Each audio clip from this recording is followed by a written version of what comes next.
Saludo para todos los amigos que a esta hora de la mañana están pendientes, conectados con nosotros a través de la página oficial de Travesías Gachalá, de esta importante empresa de turismo que hoy quiere invitarles a disfrutar, a acompañarnos en este fin de semana con una fecha, con una celebración muy especial, muy importante, y es justamente el cumpleaños del municipio de Gachalá. Nuestra vasija de barro de cumpleaños, 215 años de historia, fundada en el año 1810, y como todos conocemos la historia de este lindo municipio, los gachalunos, por supuesto, vamos hoy a hablar sobre varios temas relacionados con el municipio, con la historia, con todo lo que ha tenido y tiene nuestro Gachalá a través de ese legado que nos dejaron los ancestros, que luego nuestros antepasados en el día a día, en el año a año, nos fueron dejando para forjar este municipio y dejarnos esta linda zona, este lindo lugar,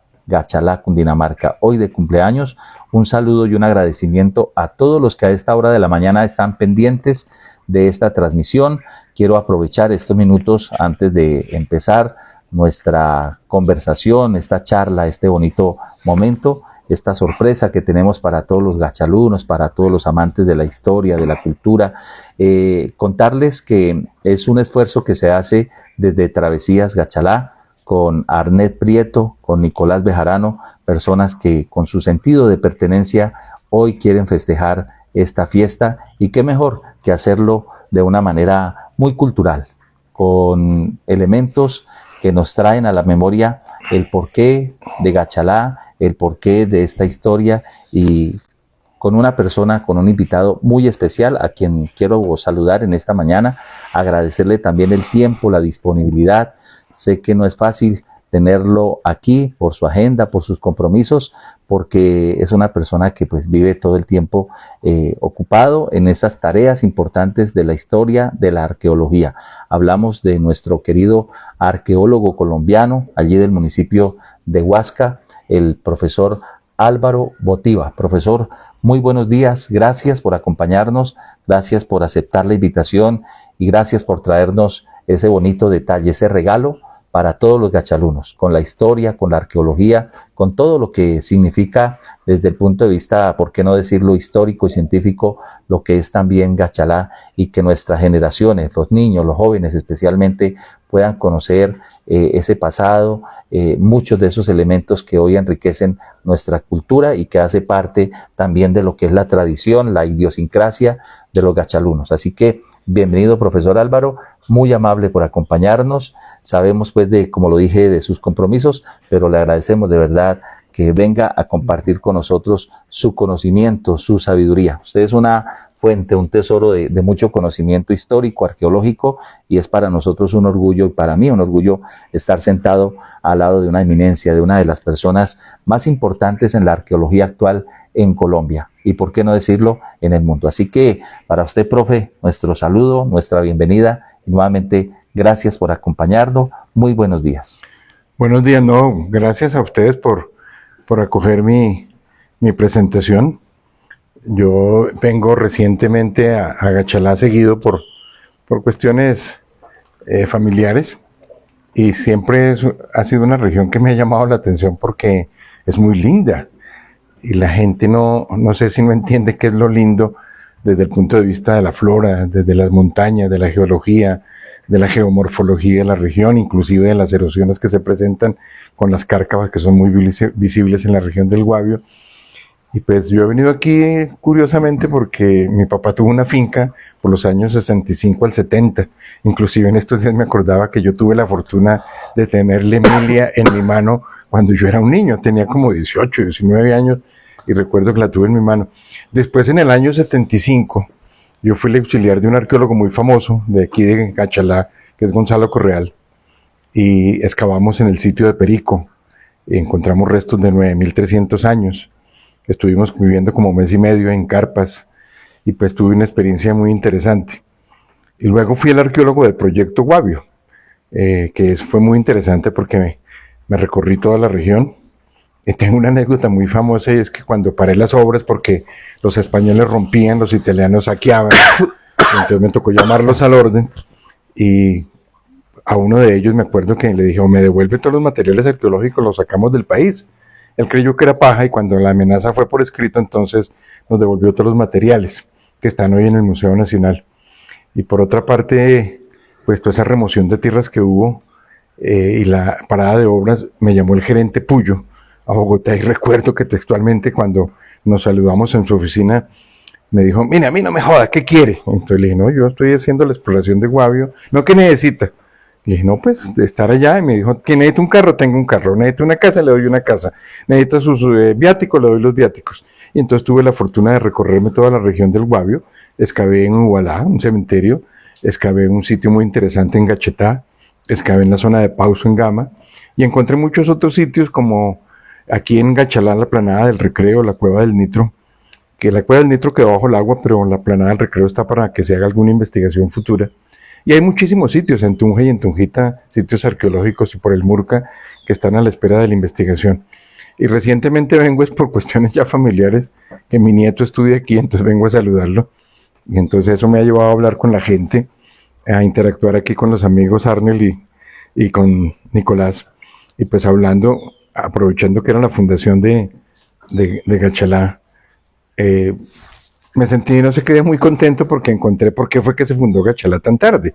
Ahora, si uno tiene en cuenta Gama, pues Gama fue fundada hace 120 años, en 1903, que es muy, muy tardío. Pero Gachalá sí tiene una historia muy simpática, y es que se funda muy tarde, pero en el fondo hay todo un cuento de tierras, y un cuento político y un cuento religioso, que es lo que lleva a la fundación. Bueno, como toda fundación tiene sus bemoles, pero aquí lo que ocurre es que los indígenas, pues depende del punto de vista que uno lo mire, los indígenas se habla de que tenían una pinche mina, pero otros dicen que una mina muy rica de sal. Y entonces los indígenas de Gachalá se van para la zona de Mambita a explotar la salina. Para los religiosos era una pinche mina, pero para el comercio era una mina muy importante por la distribución de la sal.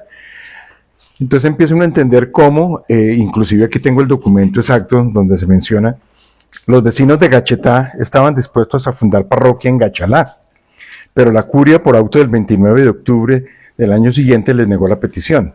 En diciembre de 1805 se diligenciaba el remate de estas tierras, óiganse bien, el remate o venta a estas tierras al cura Mariano de Mendoza Bueno, que supuestamente es quien se dice que fundó Gachalá, quien según los anteriores documentos tiene más derecho a llamarse fundador del nuevo pueblo o parroquia de Blancos de Gachetá.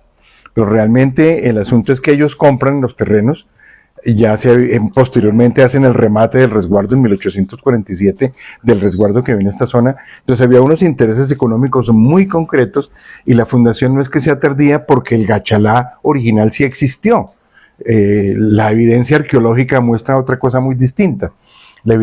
Porque hay que entender una cosa, una es la evidencia documental, histórica, pero existe una evidencia arqueológica que es muy complicada de interpretarla por lo que excavar implica mucho dinero, implica proyectos de investigación, pero inclusive con la evidencia que existe de cuaquería, de hallazgos ocasionales, lo que se muestra es que todo esto estuvo habitado por los indígenas muiscas. Hay toda una discusión que si eran muiscas o eran chíos. Y no, sencillamente chío es una palabra muisca que quiere decir vuestro, nuestro, que son los de detrás de la labranza del Guatavita, porque estos eran territorios del Guatavita. Pero lo que muestra la evidencia arqueológica es que esta zona fue muy importante, pero muy importante, no por romanticismo, ni por estar aquí, ni por vanagloriarse de Gachalá, sino porque a través de la charla vamos a ver cómo en este terreno de Gachalá y la zona del Guavio hubo asentamientos hace 9.300 años, que no es una cifra despreciable, y aquí en Gachalá hubo asentamientos de 10.100 años de antigüedad, pero además de eso la cueva del Nitro era una cueva que mostraba evidencias de un periodo que en la arqueología colombiana para el altiplano cundiboyacense se llama el periodo Herrera, que es una cerámica muy característica de la sabana de Bogotá, que tiene una amplia distribución, pero que muestra que fue antes de la cultura muisca. Y pues tiene unas características técnicas muy específicas que la hacen identificables muy fácilmente. Pero además en esa cueva del Nitro, además de haber evidencias de lo que se conoce el periodo herrero, que estamos hablando de antes de Cristo, se encuentran muchísimas piezas de red, lo cual quiere decir, en piedra, lo cual quiere decir que esas piezas debieron ser utilizadas para pescar en el río Guavio. ¿Qué peces? No lo sé. ¿Con qué tipo de redes? Tampoco lo sé, pero son pesas grandes, son pesas relativamente de 6-7 centímetros de largas, por unos 2-3 centímetros de diámetro, perforadas. No son cuentas de collar porque serían demasiado pesadas, ya hay cualquier cantidad. Lo que evidencia es que eran pesas para red y tenía que ser para un río muy caudaloso por el peso.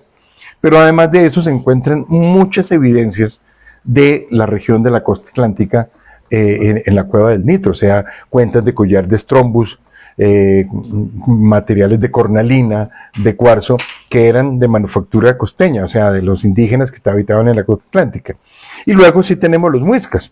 Entonces, la evidencia, de hecho, Gachalá, por ahí he oído varias veces que Fortaleza de la Noche, no, Gachalá significa lugar de las gachas, ni siquiera es vasija de barro, sino es lugar de las gachas, y las gachas se hacen referencia a eso. Pero ¿por qué las gachas? ¿Por qué las vasijas? Si uno mira la cerámica muisca de otras partes, hay una gran variedad de vasijas, de muchos tipos.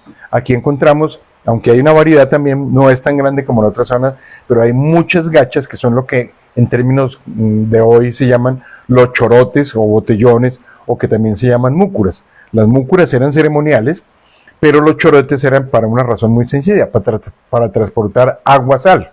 Y coincide todo con la región de Gachetá, donde en la vereda de Salinas excavé un sitio que tenía no miles, sino millones de fragmentos de cerámica, porque era el sitio donde se cogía el agua, se envasaba en vasijas y se llevaba para muchas regiones de la zona del Guavio. O sea, es muy posiblemente que se llevaba para la zona de los Teguas, que se llevaba para la zona de Mámbita, inclusive para la zona de los llanos orientales, porque la evidencia está mostrando eso, la cantidad de vasijas de ese tipo, y en algunos pequeños documentos se menciona el transporte del aguasal. Inclusive, aunque hay un cronista que es el cronista de los cronistas, que como diría un historiador es el cronista más mentiroso de todos, que es Lucas Fernández de Piedreita, y además porque es un cronista 150 años después de la conquista.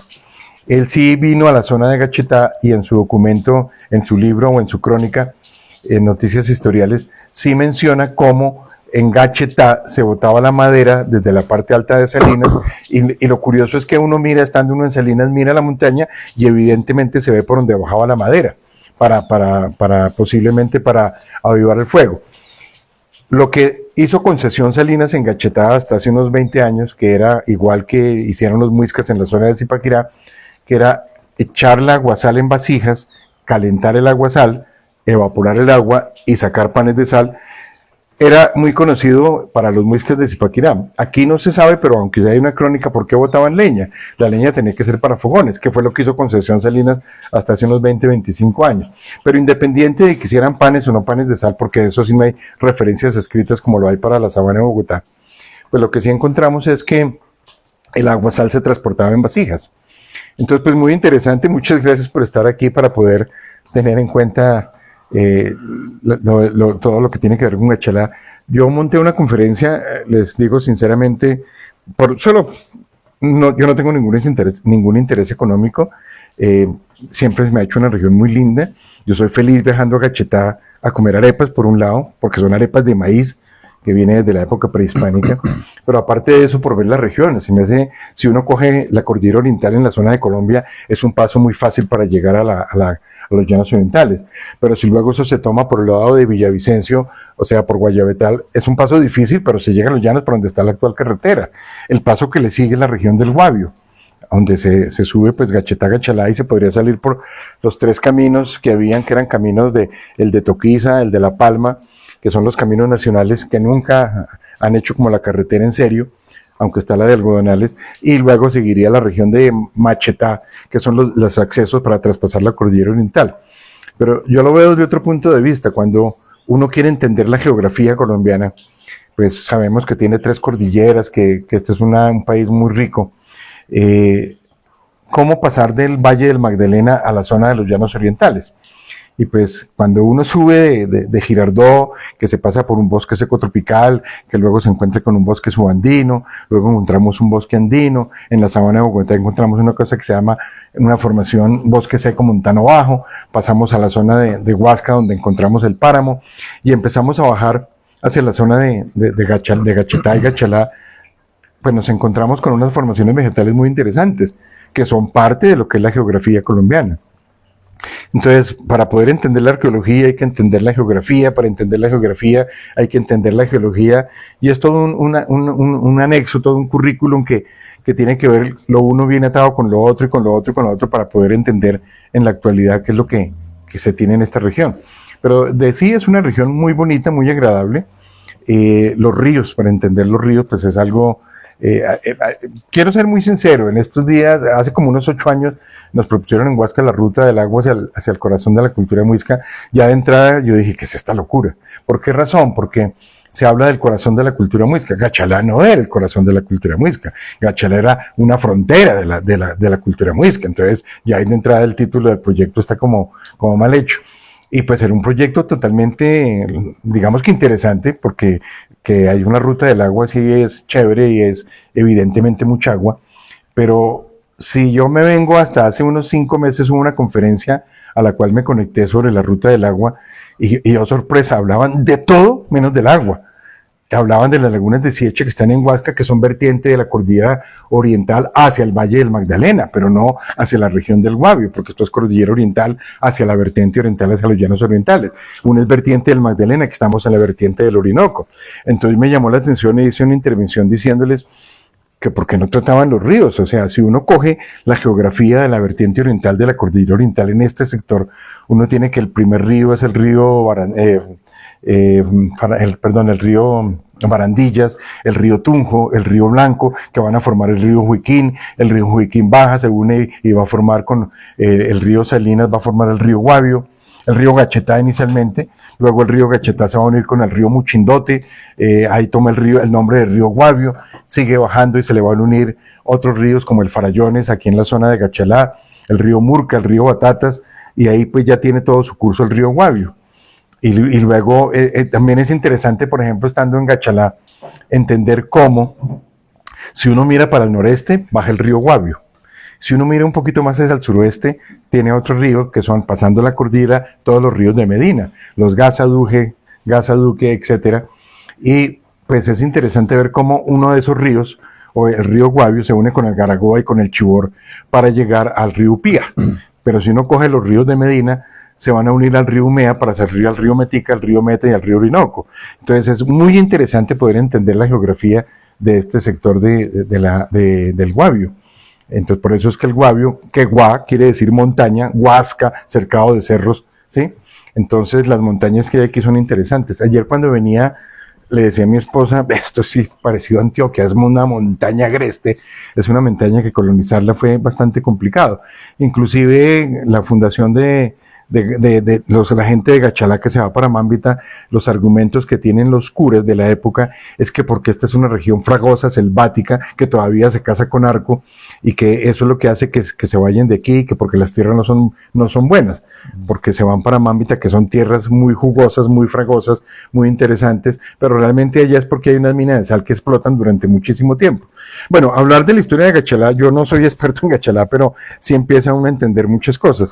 Yo soy arqueólogo y me dedico un poco más a la parte arqueológica, pero repito, para entender lo arqueológico hay que entender lo geológico, hay que entender lo edafológico, hay que entender el cuento de la geografía, y eso es lo que me ha llevado pues a estar aquí botando corriente muy rico, contar un poco lo que uno se muere y no se lleva la información para la tumba. Entonces, como contarle a la gente que nos escucha lo interesante que es esta región, ¿no? Bueno, quiero invitarlos a ustedes, queridos amigos, para que estén muy pendientes, porque esto apenas es un abrebocas a esa riqueza, a esa fuente de conocimiento que hoy nos acompaña. El profesor Álvaro, que como bien lo ha dicho, con su experiencia, con su trabajo, con toda esa labor arqueológica que ha realizado, con el acompañamiento también, por supuesto, de geólogos y otro tipo de científicos, de personas expertas, pues nos han regalado un panorama y nos van a regalar hoy un panorama muy especial de lo que es Gachalá, no solamente en la idiosincrasia, sino también en esa cultura que va arraigada en la geografía, en el paisaje, en nuestros ancestros y en todas esas cosas que poco a poco nosotros vamos viendo y vamos comprendiendo en este día. Realmente esto es una historia, o mejor, es una clase de historia, de sociales, de geografía, de todas las ciencias en un solo paquete. para que ustedes disfruten hoy de este cumpleaños de Gachalá, 215 años de historia, con una pregunta que siempre tenía yo en mente, que hoy usted menciona, y es esa: ¿por qué Gachalá empieza su vida oficialmente e históricamente en el año 1810, cuando sabíamos que ya existía pues un asentamiento de españoles, de indígenas, mucho antes, ¿cierto? Y ya usted nos va contando, nos va ilustrando sobre estos aspectos que poco a poco vamos conociendo y que nos ayudan a entender mejor ese pasado, porque cuando se comprende el pasado podemos entender lo que es nuestro presente, y que sea también una invitación para proyectarnos al futuro. A veces es lamentable que no se valoren este tipo de encuentros, este tipo de escenarios. Como me gustaría, y lo digo ya a título personal con el respeto de los organizadores, que este tipo de conversatorio se hubiese hecho con el apoyo de una administración en un lugar abierto al público, donde todos los gachalunos estuviésemos sentados escuchando todo esto que usted nos está dando. Pero no es límite, es al contrario una motivación para seguir trabajando por Gachalá y para que sigamos generando esos escenarios que nos van a ayudar siempre a tener la oportunidad de conocer más de Gachalá. Y espero que esta no sea la primera y última vez que tengamos un espacio tan formativo como el que estamos teniendo en el día de hoy. Quiero aprovechar para darle un agradecimiento muy especial al propietario del lugar donde estamos emitiendo. Nos encontramos aquí en La Casona, un hermoso lugar turístico, un sitio que vale la pena venir a conocer. Sea la oportunidad para invitar a los amigos que nos siguen en las redes sociales en Colombia y en el mundo, para que cuando visiten Gachalá pregunten por La Casona. Allí en el Hotel Real les van a dar información para que vengan a disfrutar de este lindo lugar, que también vale la pena. Arnet, lo invito a que más adelante, saliéndonos un poquito del contexto, podamos hacer una nota que le permita a la gente conocer un poco más de este hermoso sitio que está ubicado en Gachalá y que nos ofrece la oportunidad del hospedaje, de la tranquilidad, de poder disfrutar de este espacio. El saludo cordial para su propietario, don Jaime Correal, su familia, su esposa, sus hijos, que a esta hora también pues nos ven y que han sido un apoyo importante para Travesías y para lo que se está haciendo en el día de hoy. Don Jaime, muchas gracias por su apoyo y porque pues usted siempre ha tenido ese amor por la cultura y por las cosas que realmente forman a los gachalunos. Muchas gracias para usted, para su familia. Como lo hemos dicho, vamos a hacer una breve pausa. Arnet nos va a compartir aquí algo que tiene para ustedes, algo de fotos, no sé si tiene algún videito ahí, y ya volvemos porque, como les dije, apenas empezamos esta charla, esta clase hermosa en el cumpleaños 215 de Gachalá, Cundinamarca. No se despeguen, quédense con nosotros, ya volvemos para seguir escuchando a este gran amigo que nos acompaña hoy. Aquí a nuestros amigos que están conectados a través de la página oficial de la Emilia Estéreo. Ahí a nuestra querida Ofelia le pedimos el favor, bájale todo el volumen a ese celular. Solo es bajarle el volumen, que solo quede la cámara. Nosotros seguimos acá en directo. Gracias a quienes nos apoyan por acá con el tema tecnológico. Muy importante poder compartir con ustedes en esta mañana. Gracias a los que están siguiéndonos en las dos páginas, tanto en la página oficial de Travesías como en la página en este momento de la Emilia Estéreo. Un saludo muy muy especial a ustedes, amigos, a la gente que está conectada, a quienes comparten con nosotros en esta jornada espectacular que tenemos para la gente que está pendiente de nuestra programación. Bueno, por acá queremos compartir con ustedes, ahí de fondo, como ustedes pueden ver, feliz cumpleaños Gachalá, 2015 años de historia que tenemos para ustedes, para la gente que está ahí pendiente. Un agradecimiento reiterado a este profe que hoy nos acompaña, a nuestro querido arqueólogo, el profesor Álvaro Botiva, que además pues ha tenido un importante recorrido en Colombia, en muchos países, trabajando con grandes expertos en muchos de los temas arqueológicos, y tiene pues todo un material importantísimo de Gachalá, Cundinamarca, que hoy pues queremos compartir con ustedes. Sabemos que apenas vamos a abordar un poquito, ¿no? Esto es apenas la punta del iceberg de todo lo que tenemos, de todo lo que hay en este tema, pero pues destacamos lo más importante de Gachalá. Ya usted nos ha tocado varios temas interesantes del año en que se funda Gachalá, de pues los primeros pobladores que tenemos aquí en esta zona, de todos esos elementos históricos, geográficos que pues usted muy amablemente nos ha querido compartir. Bueno, quiero hacerle una pregunta antes de seguir con este tema tan interesante, y es el tema de apoyo de parte del Estado, del gobierno, de las alcaldías, con respecto al trabajo que hacen los arqueólogos. ¿Ha cambiado ese tema? Hace unos años, cuando yo aspiré a ser geólogo, alguien me dijo, no pierda el tiempo en eso, que usted ahí se muere de hambre, me decían por ahí, y algunos consideran que estas carreras, si bien es cierto, son importantes, en el país no cuentan con apertura, con apoyo. ¿Ha cambiado en algo este tema? ¿Se siente usted como arqueólogo, como persona que ejerce este trabajo durante tantos años, con grandes universidades, con entidades públicas y privadas? ¿Cómo ve usted este proceso? ¿Qué apoyo ha recibido usted para este tipo de trabajo? Hablemos en la región inicialmente. Mira, lo que pasa es que la arqueología pues es una carrera muy bonita, entre comillas, pero el recibir apoyo del gobierno, sí y no. ¿Por qué sí y no? Porque, por ejemplo, yo estuve muy de buenas de trabajar con el Instituto Colombiano de Antropología 29 años. Allí yo era el arqueólogo de apagar incendios, que hay un problema en Malagana, entonces váyase para Malagana, en Palmira, que hay un problema en Gachetá, en Gachalá, váyase para allá. Aquí en Gachalá, por ejemplo, cuando la hidroeléctrica del Guavio, me tocó enfrentarme con, como se dice, con armas de fuego, porque si no me iban a matar 3 tipos. Y afortunadamente venía armado, y pues eso no es, me ha dicho, a lo Indiana Jones, como se diría. Cuando yo me gradué, éramos 25 arqueólogos que existían en 1975, y por los años 80 éramos 40 arqueólogos, y pues yo después, con la Constitución del 91, logré incluir 3 artículos en la Constitución colombiana, que son el 70, el 71 y el 72. Y con esos artículos se hizo la Ley de Cultura. Y con la Ley de Cultura se hizo la parte específica de patrimonio arqueológico. Y entonces vino el boom de la arqueología y rescate, que fue uno de los programas que yo lideré, que era evitar, como en el caso del proyecto Guavio, evitar que la maquinaria destruyera sitios arqueológicos.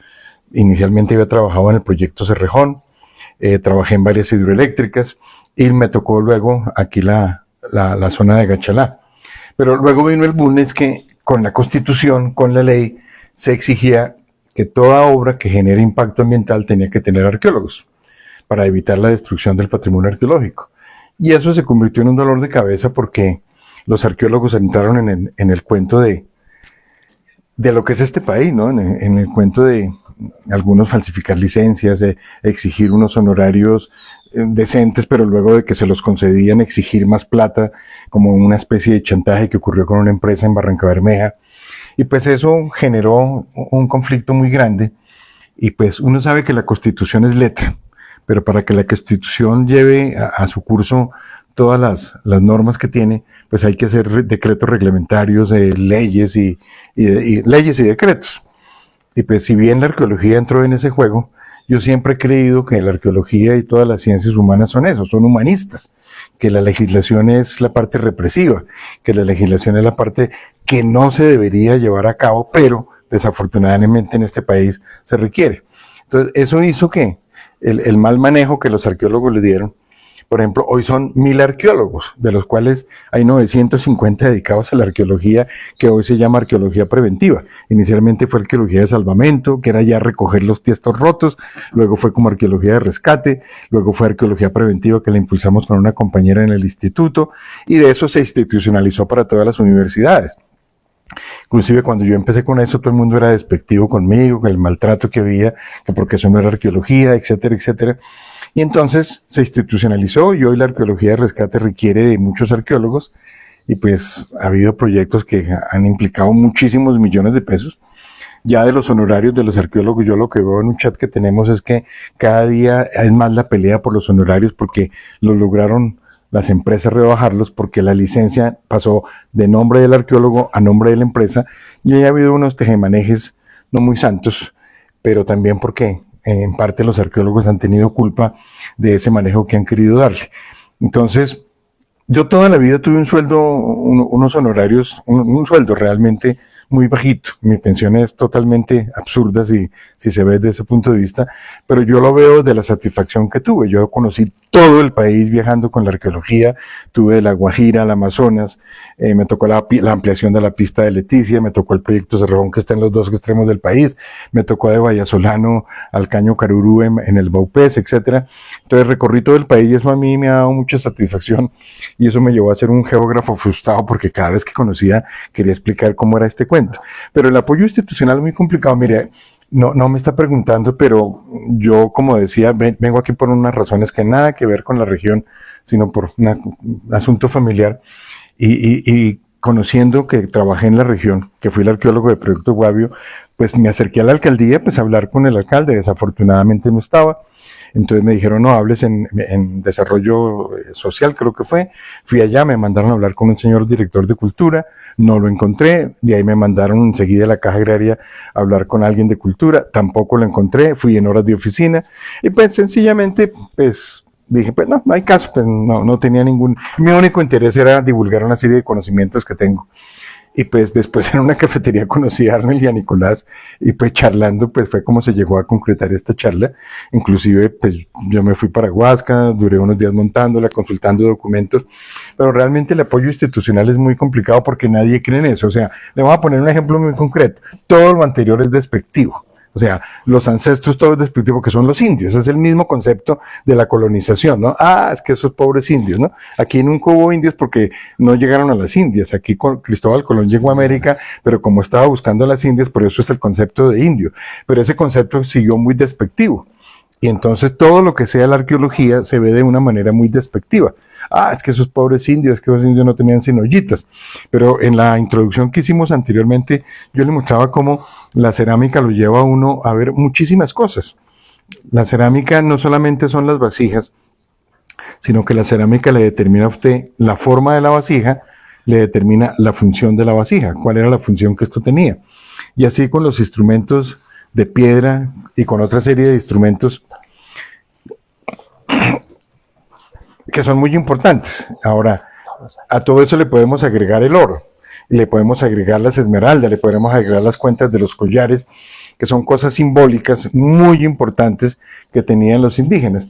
Lo que pasa es que hablar de esto ya implicaría mucho tiempo, coger municipio por municipio, cuál fue la importancia, pero aquí en todo caso estamos en el contexto de los indígenas muiscas.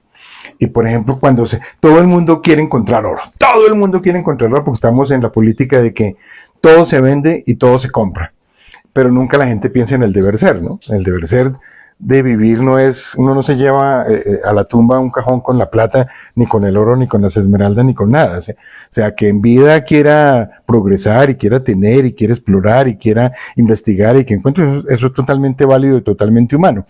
Pero realmente esa no ha sido la función del deber ser, ¿no? O sea, el conocer la historia, ¿por qué a la gente no le importa la historia?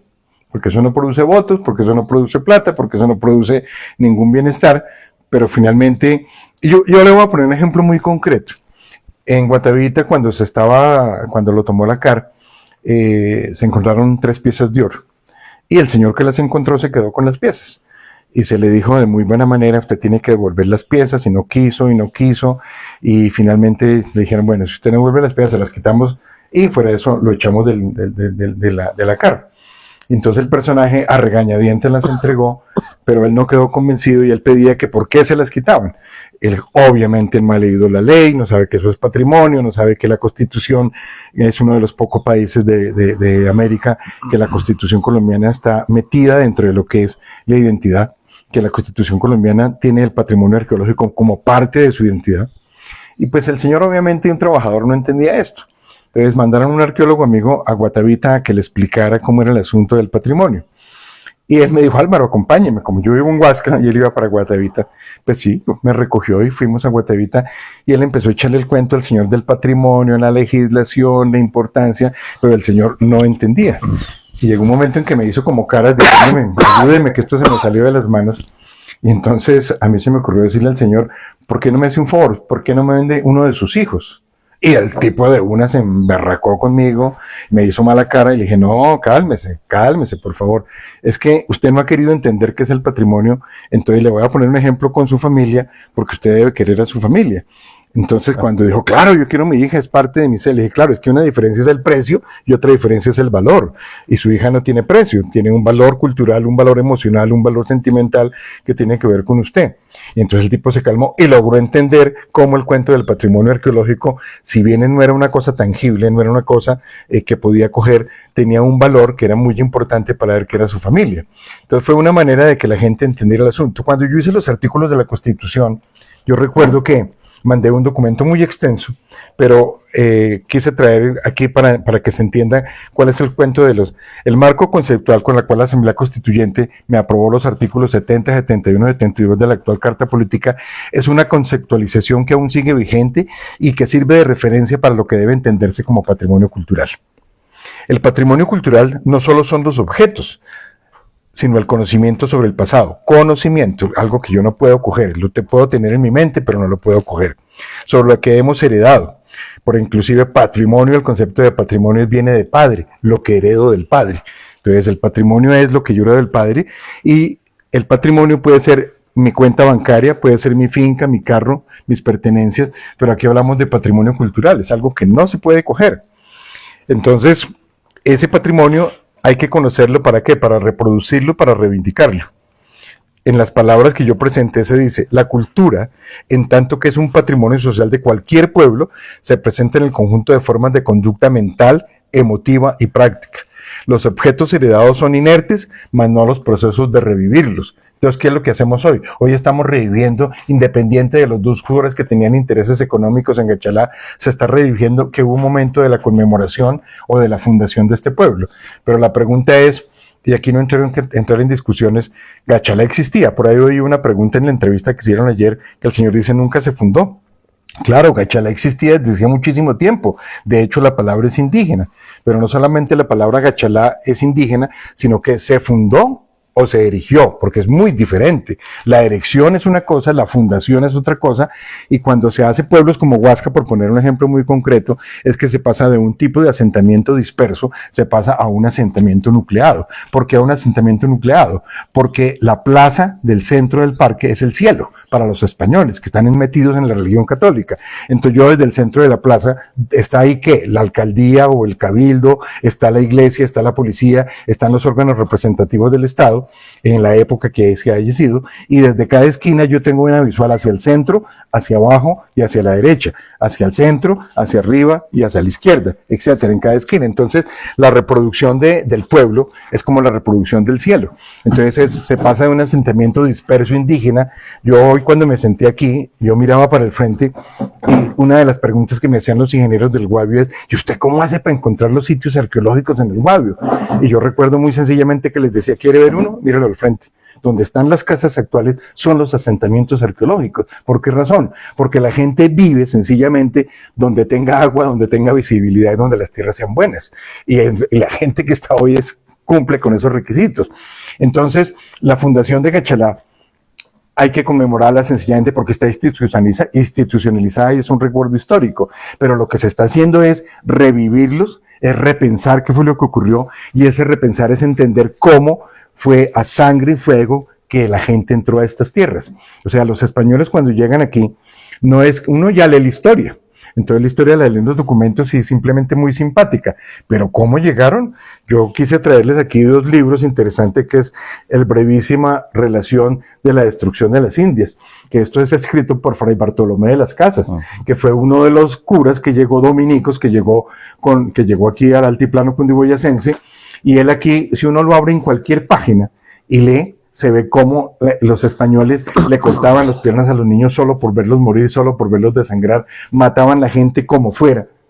Todo era muerte, porque tenían las espadas, tenían los arcabuces, y una de las pocas conquistas que no fue a sangre y fuego inicialmente fue el altiplano cundiboyacense. Pero, ¿por qué? Porque los indígenas les traían el oro, los indígenas les traían las frutas, los indígenas les traían los venados, la carne, todos los elementos, pero cuando se dan cuenta que tienen oro, empiezan a perseguirlos, y este libro, que es de Carl Langebeck, un historiador, un arqueólogo bastante conocedor de todo lo que es lo muisca, trae una carátula que indudablemente es una carátula montada, pero está montada con base en los documentos, ¿no? Entonces los españoles tienen acostado a un indígena, lo tienen amarrado, le están quemando los pies, ¿sí? Otro que lo están cogiendo por la espalda y lo están colgando. Y de esta manera, en estos dos libros, si uno los leyera, yo les podría postar, donde uno abre este libro y lea, va a encontrar, ¿y por qué no quedarse frustrado a su fin, que era robar, constituyó, matar, quitar todos los ídolos a los indígenas? En cualquier parte que se lea de Fray Bartolomé de las Casas cuando escribe este libro, muchos historiadores dicen que él exageró mucho para que los españoles no fueran tan malos cuando se llegaban aquí a América. Pero realmente fue una conquista a sangre y fuego, y la región del Guavio ni el altiplano cundiboyacense fue nada diferente a esa característica de matar, robar, y aquí la región del Guavio, a propósito, tiene una historia muy interesante que ahora la veremos las diapositivas, que es cómo se esconde el famoso tesoro del Guatavita, que es algo muy llamativo porque es en esta región. Que sea cierto o no sea cierto, no lo sé. Pero lo que es concreto es que Juan Rodríguez Freile hace la descripción perfectamente en el capítulo 7. Dijéronle al Guatavita cómo los españoles habían sacado el santuario grande del cacique de Bogotá, que tenía en su cercado junto a la sierra. Entonces, este señor Guatavita le ordena a su contador, que es el cacique de Pauso, que coja 100 indígenas, que se vaya con el tesoro, que lo esconda en los farallones de los Chíos, y que de regreso le dice a su tesorero, que es el Sueva, que los espere en el Cerro del Aguado, que debe ser por los lados de Mambita, con 500 hombres, y que a todos los pase a cuchillo, que a todos los mate. Eso es lo que dice la historia, es lo que dice el documento, que está retomado en un trabajo excelente que hicieron sobre Medina dos amigos míos, que es Pedro Argüello y Juan Carlos Rodríguez, y Alex González, 3 amigos, perdón, y recuentan la misma historia. ¿Por qué razón? Porque tiene que ver con la región. Y cuando se hace esa referencia a la región del Guavio, pues es interesante ver, independiente de que sea cierto o que sea mentira, la pregunta es, si esta es la documentación histórica, ¿por qué aparece un disco arqueológico encontrado en Pacho, Cundinamarca, donde van los indios subiendo por un lado con los bultos y con cabeza, y por el otro van bajando sin el bulto y sin la cabeza? O sea, lo curioso es que la información etnohistórica se coincide con la información arqueológica. Eso pues llevaría a plantear que no fue tan mentira lo que se estaba diciendo. Entonces, eso es otra de las cosas de la región del Guavio que se hace muy interesante. Cuando yo digo que los asentamientos aquí, aprovechando el paisaje en el que estamos, tengo entendido que la vereda de Tunja y Tunjita tienen que ver porque se encontraron unos tunjos, uno más grande que el otro, y se les puso ese tipo de veredas. Encontré que hay una vereda que se llama Muisca, que alguien me dice que no existe, pero en un documento de la Cámara de Comercio que hizo sobre la región del Guavio habla de las veredas de la región, y habla de la vereda de Muisca en la zona de Gachalá. Independiente de que sea cierto o no, hay algo que sí es evidente, y son los hallazgos arqueológicos. O sea, los hallazgos arqueológicos en la zona del Recreo, que he tenido ganas de volver porque lo encontré cuando fui el arqueólogo del Proyecto Guavio. Recuerdo que una tarde empecé a encontrar tumbas y tumbas con un aparato, con un barreno, pero en esas me salió una culebra, me pegó un susto, estaba más claro que oscuro, y decidí pues regresar para después volver.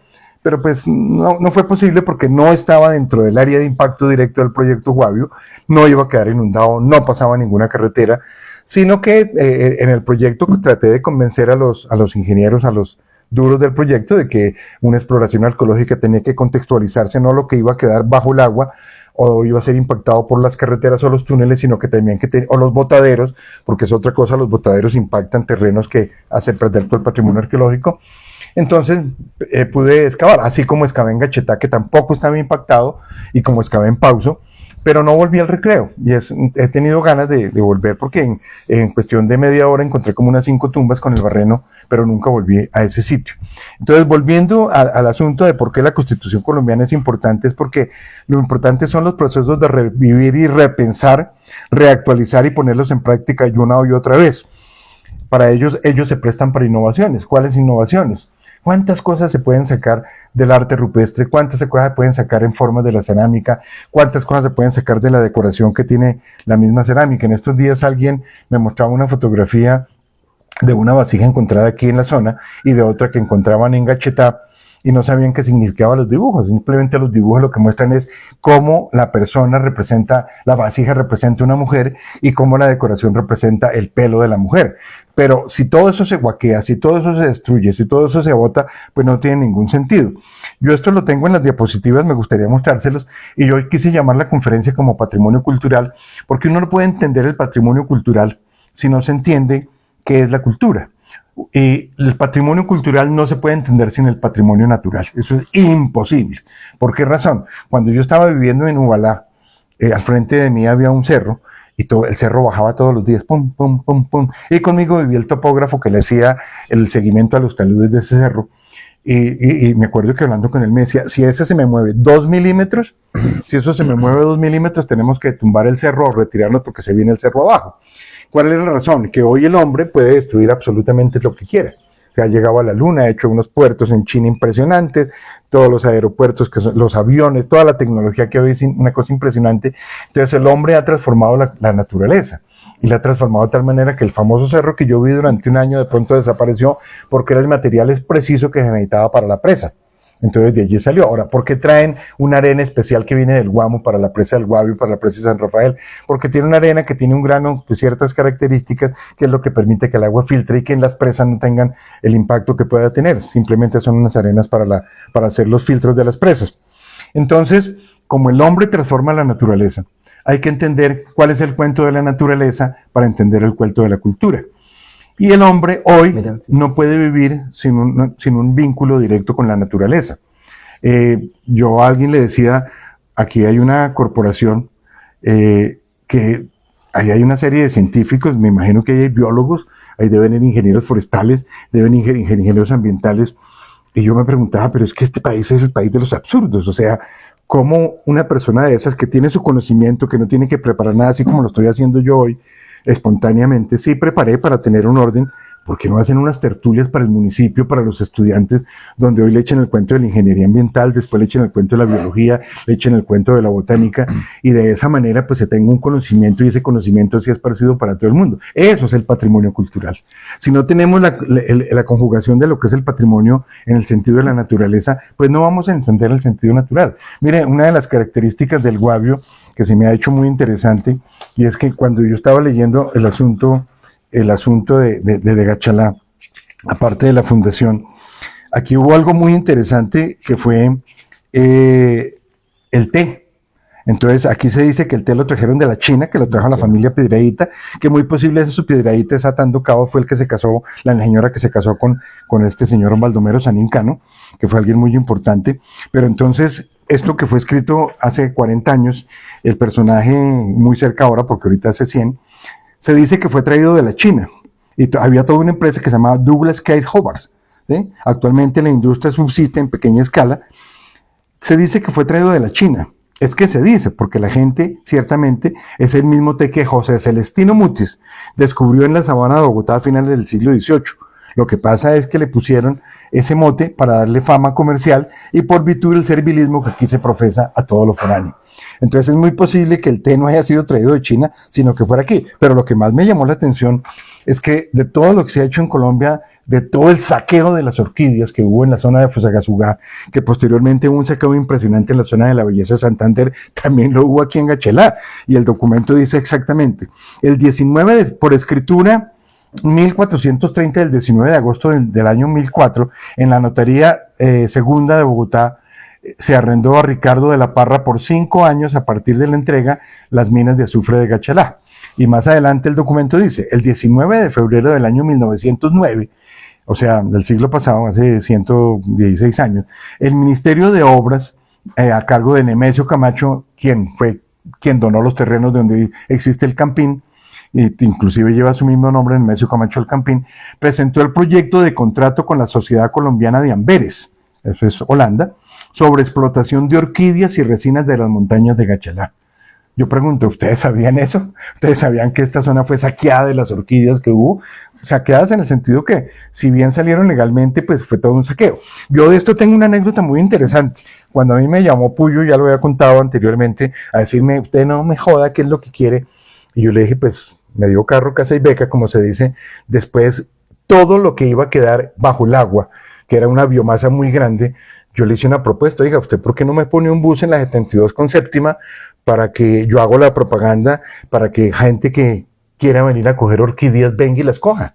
Ustedes ponen el bus y el almuerzo para la gente, o un refrigerio. Y sí, señor, así funciona el asunto. Pusieron un bus, vino mucha gente, estoy hablando del año 83, 84. La gente se fue feliz con cualquier cantidad de orquídeas que se salvaron porque no quedaron inundadas. Entonces, hoy eso lo hacen, leyendo lo que fue la subestación que hay aquí abajo por la mesa, y viendo en el canal 13 lo que han hecho en Antioquia, de cómo se traspasa lo que va a quedar impactado por el agua, quiches, orquídeas, bromelias y muchas otras especies, a unos costos impresionantes. Aquí fue poner un bus y sencillamente dar un refrigerio y se lograron salvar muchas orquídeas. Entonces observen cómo una región perdida en el mundanal ruido, que no está perdida para mí, sino que si uno ve la Cámara de Comercio y uno lee los documentos de la Gobernación de Cundinamarca, no se han puesto ni siquiera en acuerdo de cuántos kilómetros hay de Bogotá a Gachalá. Entonces uno dice que 143, el otro dice que hay 121. Para mí, la versión concreta es que de la 85 con séptima a Huasca, de parque a parque, perdón, de la subida a la Calera al parque hay 42 kilómetros, del parque de Huasca al parque de Gachetá hay 45 kilómetros, estamos hablando de 87 kilómetros, hay 16 kilómetros, sino 15 a Gamas, medidos con el odómetro del carro, y lo he hecho en varias ocasiones, lo he hecho siempre que vengo al mío por curiosidad, y hay 21 kilómetros por esta carretera aquí. Entonces estamos hablando de 123, 124 kilómetros, que no es una distancia del otro mundo. Sin embargo, uno mira otros documentos y se habla de 143 kilómetros, que ya estamos hablando de 20 kilómetros más. Igualmente ocurre con otros factores como el terreno. Se dice que los terrenos de Gachalá se dieron todos los terrenos a Ubalá.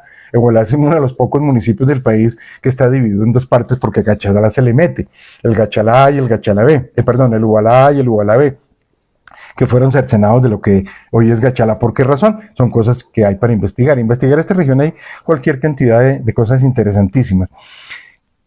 Cuando uno habla de Medina y de Gazadumo y de Gazamumo y Gazaduje y los gazas que quieren decir agua, ¿son chipcha? No, no es chipcha. Muy posiblemente sean guayupe, pero son cosas que hay para investigar. El asunto es que ya la juventud no investiga, ¿no? Y hoy con el internet ya ni leen, ni se preocupan por saber cómo es su historia, pero eso es lo que realmente es muy preocupante. A mí me gustaría, para poder llegar, mostrarles las diapositivas de qué fue lo que yo monté para esta conferencia. Son muchas diapositivas, las quiero pasar muy rápido. Unas que hay sobre patrimonio cultural, que tiene que ver con la Procuraduría, y les quiero contar una anécdota. Cuando yo trabajaba en el Instituto Colombiano de Antropología, aquí hice mucha bulla, y cuando digo mucha bulla, es porque logramos con la Procuraduría General de la Nación sacar esta cartilla sobre qué es el patrimonio cultural, qué es el patrimonio público. Se sacaron 5.000 ejemplares, que se iban a repartir a todos los municipios de Colombia de 2 ejemplares, lo cual no pasaba de 2.000 ejemplares.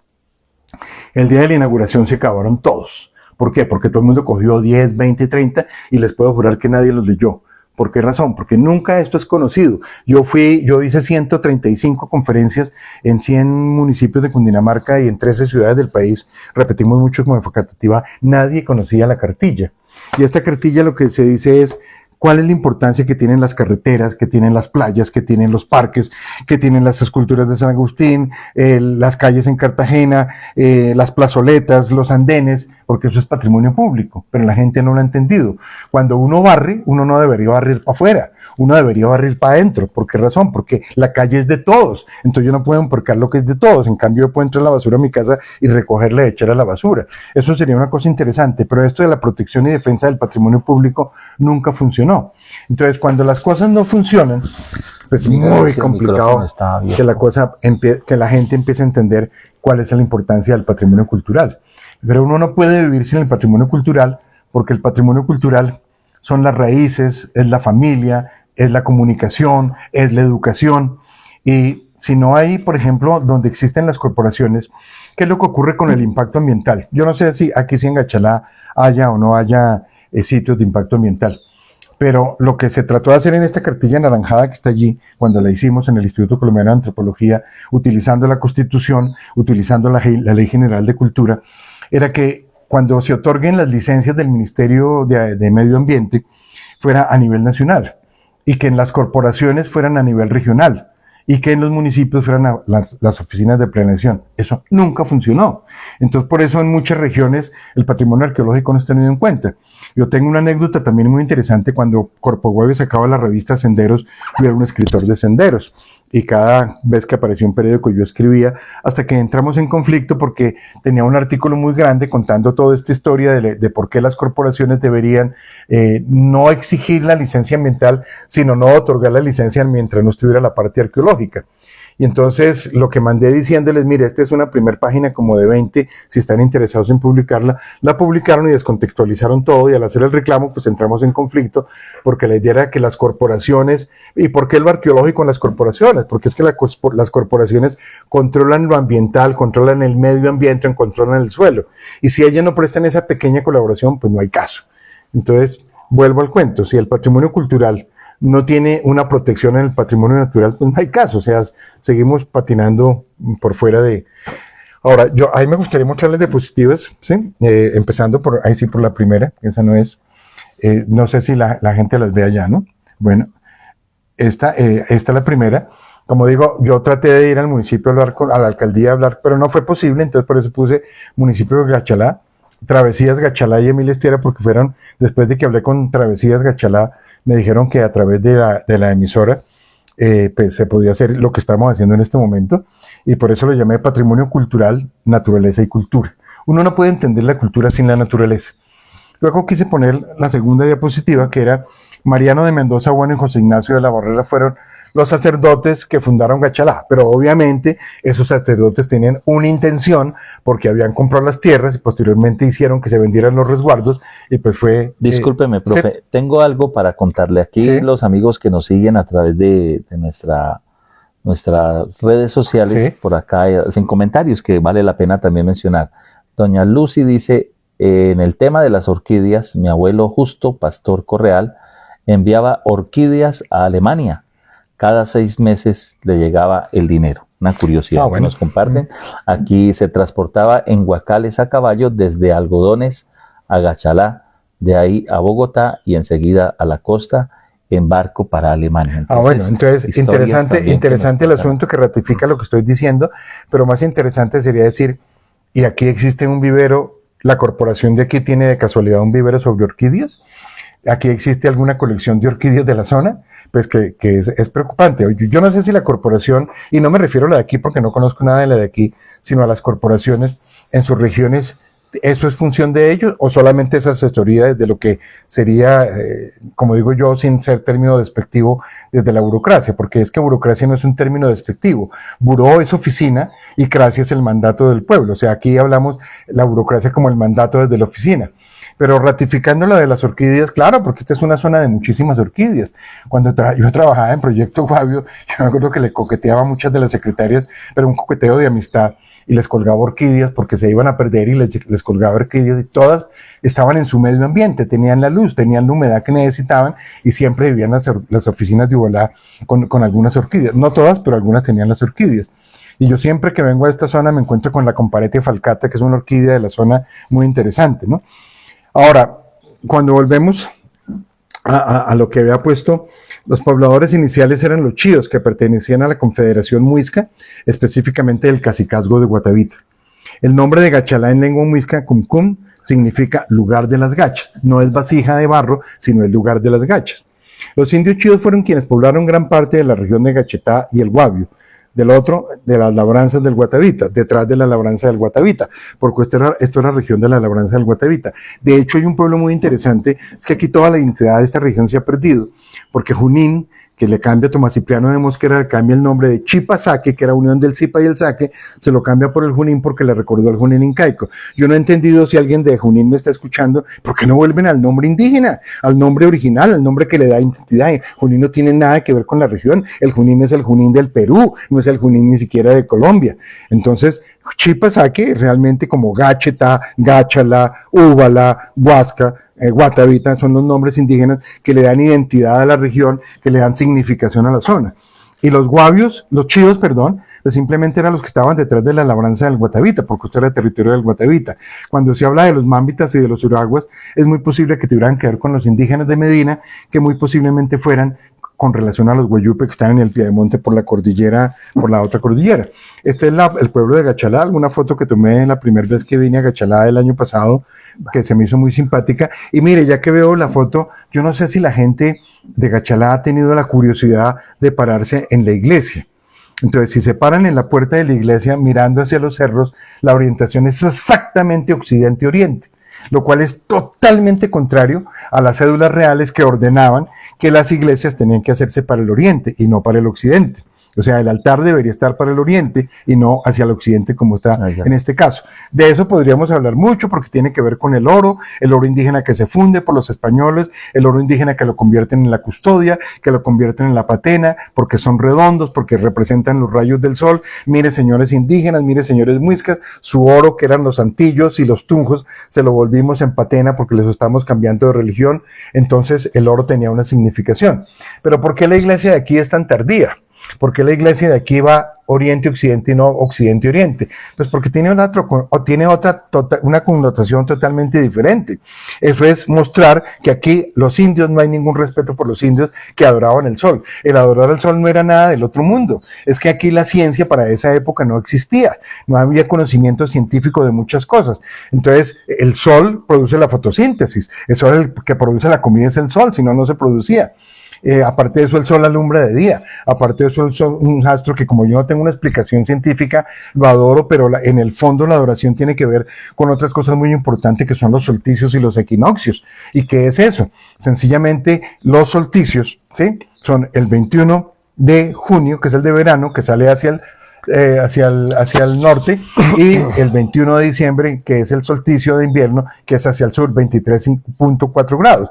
Y los equinoccios es por donde el sol sale exactamente oriente y occidente, pero solamente el 21 de marzo y el 21 de septiembre. Entonces, ese juego de los solsticios y los equinoccios, finalmente, si yo lo represento en un dibujo, se me representa con unas pocas líneas. Pero también la luna jugaba un papel muy importante. ¿Por qué? Porque es que la luna tiene 4 fases. Pero las 4 fases yo no veo sino 3, que es la luna menguante, la luna llena y la luna creciente. Yo nunca veo la luna nueva porque está por el otro lado de la Tierra. Entonces, si eso representa 3 líneas, entonces, si uno coge las figuras muiscas, las figuras antropomorfas muiscas, y las comienza a mirar, ¿por qué tienen 3 líneas?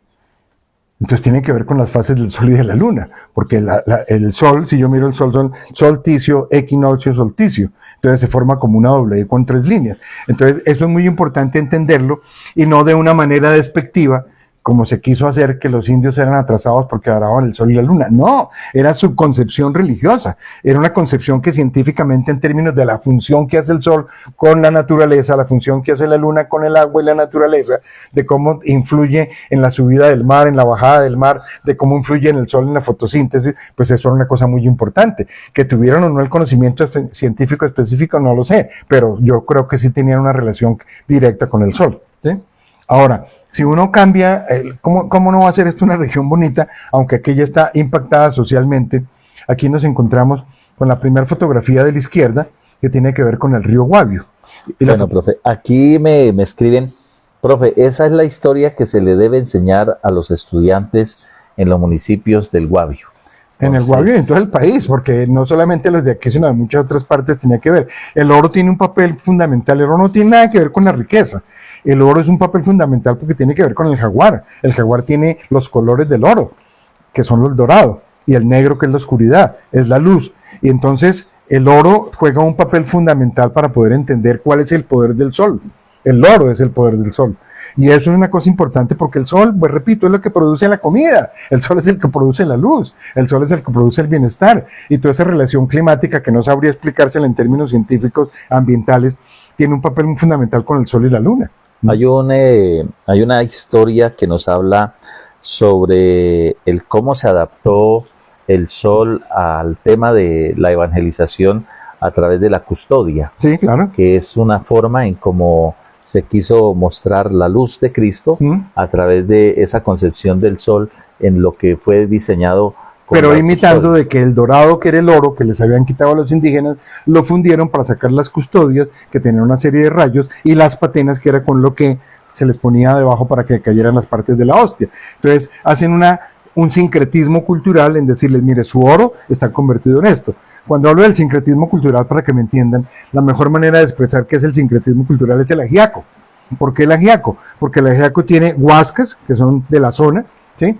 Tiene papa, que son de la zona, y la papa, las huascas, bueno, el agua en toda parte, y los españoles nos trajeron el pollo y nos trajeron la crema de leche y las alcaparras que vienen de Asia, etcétera.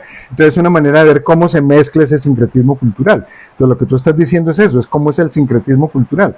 Pero la gente debería enseñárselo su historia. Aquí vemos la historia de la Revolución Francesa, vemos la historia de Rusia, vemos muchas cosas de historia universal, pero la historia nuestra no se ve por ningún lado. Entonces, yo tengo otra anécdota muy simpática. Una amiga mía trabajaba en el Ministerio de Educación y dijo, oiga, es importante enseñarles el arte rupestre que hay aquí. Después, como de 2 años, un día me manda y me dice, mire, lo vamos a incluir. Entonces incluyeron las cavernas de Altamira, pero no incluyeron todo el arte rupestre que hay en Colombia, ¿sí? Entre otras cosas, la región del Guavio tiene arte rupestre que se lo quiero mostrar aquí, también en esto. Entonces, que es toda una pérdida de la identidad nuestra. O sea, nosotros no tenemos identidad, nos cambian el Chipasaque por Junín, nos cambian toda la identidad, nos venden las orquídeas, nos cambian la identidad y hoy estamos sin identidad. Yo creo que estas regiones han perdido mucho esa identidad. Por ahí se puso a llover en serio. Exacto, sí. Bueno, aquí en esta fotografía le mostraba la región del río Guavio y la región del río Farallones.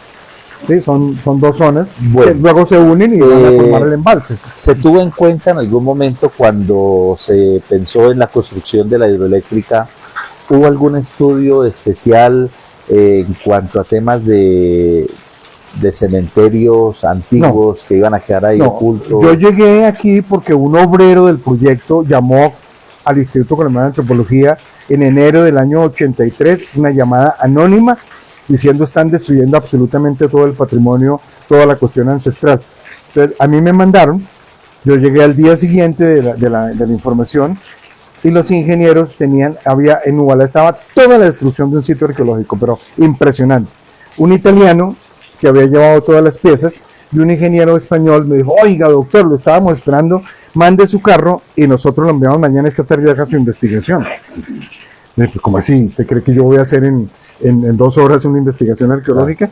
Y me agarré con él, me acuerdo que era un doctor de apellido Ayuso, me agarré con el italiano que se llamaba Renzo Reciputi, jamás lo olvidaré porque tuvimos un conflicto serio, y dije, lo saco del país, y llamé a mi oficina, hablé con el director, le conté y me dijo, lo sacamos del país, y me devolvieron absolutamente todo. Y fue cuando el doctor Puyo me llamó y me dijo, no me ponga problema ya que quiere, porque eso había que hacerlo, hoy hay que hacerlo. Hoy en los estudios de impacto ambiental, o en los proyectos de alternativas ambientales, se tiene que incluir la parte arqueológica. ¿Por qué? Porque eso se va a destruir.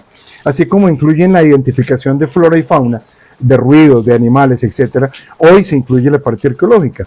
Y eso fue gracias a todas las peleas que me tocó dar en Cerrejón, en Guavio, que se logró incluir. Bueno, profe, hace unos días tuvimos la oportunidad de ver por las redes sociales una socialización que Enel, que es la empresa que está actualmente encargada del tema de la hidroeléctrica, ellos van a hacer una cantidad de trabajos en una de las zonas donde está construido el muro. Se dice que es pues para ampliar la vida útil de la represa y para permitir la continuidad de este servicio de la hidroeléctrica, digamos que beneficia al país y a otros países. La pregunta en estos temas es, volvemos a lo mismo, es decir, en este momento se van a hacer obras en una zona donde no se ha contemplado de pronto esta parte arqueológica, y más teniendo en cuenta que yo no sabría decirte, Esmeralda, porque yo ya no trabajo con el Instituto Colombiano de Antropología, yo estoy pensionado y pues yo me dedico a este tipo de cosas que me dan plena satisfacción. Tuve disgustos con mi esposa porque me pasé 15 días leyendo, armando el proyecto, la presentación, etcétera, pero me sentía pleno. Pero sí debe existir, o sea, lo que tengo entendido es que van a hacer un túnel encima del otro túnel, pero eso implica millones o miles de metros cúbicos que dónde los van a botar. Entonces los SODME, que son las zonas de materiales estériles donde se va a botar ese material, hay que certificar que no haya material arqueológico. Y el material arqueológico, que por eso es que quiero mostrar las diapositivas, no solamente es la monumentalidad, porque aquí no tenemos monumentalidad, pero sí tenemos sitios de vivienda prehispánica muisca que deben preservarse y deben excavarse. Si hay alguien que de pronto nos está viendo y quiere saber del tema o quisiera preguntar sobre eso, ¿a dónde podría acudir para pues me imagino que lo primero es, deben haber una serie de estudios que lo tiene que aprobar la ANLA, estoy seguro que la ANLA, la de licencias ambientales, y la ANLA tiene que tener un requisito, exigir un requisito que es la parte arqueológica. Ahora, si, como yo no conozco en qué consiste, si la parte que van a hacer no implica destrucción de lo de afuera, pues no requeriría arqueología, aunque la exigen de todas maneras. Pero si van a botar materiales, eso sí los pueden botar sobre sitios arqueológicos. Entonces ahí sí habría que hacer arqueología. Es lo que se llama un programa de arqueología preventiva. Es prevenir que se destruya el patrimonio arqueológico. ¿Por qué? Porque es importante, porque es la historia. No solamente porque es la historia, sino porque está en la norma constitucional. Cuando yo incluí la norma constitucional me sentí muy orgulloso. Hoy no me siento orgulloso de haberlo hecho, porque eso se volvió una cosa política. Entonces sacaron un decreto que es el 138, que es una manera de envolverlo con la ley, con la importancia, pero que es para no hacer arqueología. O sea, eso es lo que yo hoy diría que es todo ese cinismo que hay en muchas instituciones, donde se dice una cosa pero se hace lo contrario. Yo veo que a nivel mundial se pasó de la hipocresía en el sentido que se te decía una cosa pero se hacía de otra, pero hoy con las falsas noticias, con todas las mentiras que se dicen, con todas las propagandas que son capciosas para que la gente entre a los bancos a abrir cuentas, que eso es pura carreta. ¿Sí? Usted mete 2 millones de pesos y le ganan 10.000 o 11.000 pesos en el año, que es absurdo, le produce más comprar una vaca. Entonces ese cinismo es lo que hoy hay. Entonces deben haber una serie de estudios ambientales que digan dónde van a botar los materiales, qué se va a impactar por fuera para que allí lleguen los arqueólogos. Eso sí debe existir, pero eso es una cosa que debe controlar.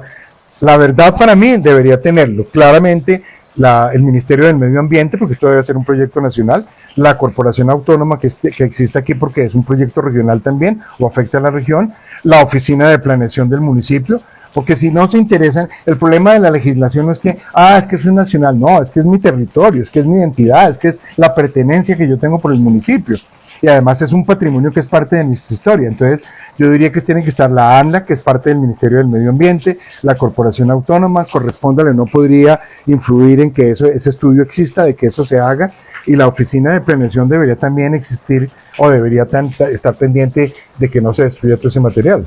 Bueno, muy bien. Hay un tema muy interesante y es que más adelante seguramente usted nos va a hablar sobre la Emilia, nuestra Esmeralda. No, yo de eso no sé. Pero de pronto vamos a tocar algo así muy por encimita. Le hago este contexto es simplemente para hacerle una pregunta. La Emilia actualmente, la Esmeralda, está en un museo de los Estados Unidos. Existe en el mundo, en Europa, en Estados Unidos, en otros museos a nivel fuera del país, existen objetos o elementos que hayan sacado de aquí de Gachalá. ¿Tiene usted conocimiento de eso? ¿Sabe si no, a ver, no, yo de eso no sé, yo soy muy honesto, yo de eso no sé. En lo que leí, la Emilia está en el Banco de la República, no sé si la hayan sacado del país. Hay otra que salió después, que era la Tony, por el nombre también del señor, que esa sí se vendió y está por fuera. Y una comisión francesa, por decirlo de alguna manera, encontró unos caracoles que ahí los vamos a ver ahorita adelante, que yo no creo que sean esmeraldas, pero sí deben tener. Ustedes saben que la esmeralda está formada por vanadium, por virilo, que muy posiblemente eso, así como el cuarzo entra líquido en las vetas hace muchísimos millones de años, me imagino que el gas del virilio y el vanadium entró y cogió unos caracoles que habían y los puñeron de verde, que para mí no son esmeraldas, siendo neófito en el asunto, pero sí tienen un gran valor porque se fosilizaron y son de color verde. Si quieren las vemos a continuación. Mira, esta fotografía, en esta fotografía es el río Murca. El río Murca para mí es un museo. ¿Es un museo de qué? Es un museo de la piedra, es un museo de mineralogía, porque las piedras que uno ve allí son de todos los colores. Hay verdes, rosadas, negras, amarillas, blancas, hay cualquier cantidad de piedras. Y a continuación es la unión con el río, perdón, devuélvela. Sí, es que tengo que salir un segundo para actualizar acá un momentico y ya retomamos acá la imagen para que ustedes puedan apreciar, queridos amigos, pues estas fotos que están aquí ya la vamos a tener en pantalla, ya me confirma Arnet, entonces sí tenemos ya en pantalla, listo, muy bien. Entonces aquí ustedes aprecian estas fotografías que, como dice el profe Álvaro, son muy interesantes por el colorido, por las formas. Aquí lo que quise mostrar es que el río Murca baja con agua totalmente cristalina, el río Guavio baja con aguas negras, y las aguas negras no es porque estén sucias, sencillamente es porque la formación por la que va bajando el río es una formación de lutitas. Las lutitas son de color negro, entonces cuando la piedra se rompe, pues el río coge esa coloración. Y quise mostrar la fotografía de la derecha, que es la unión del río Inírida con el río Guaviare.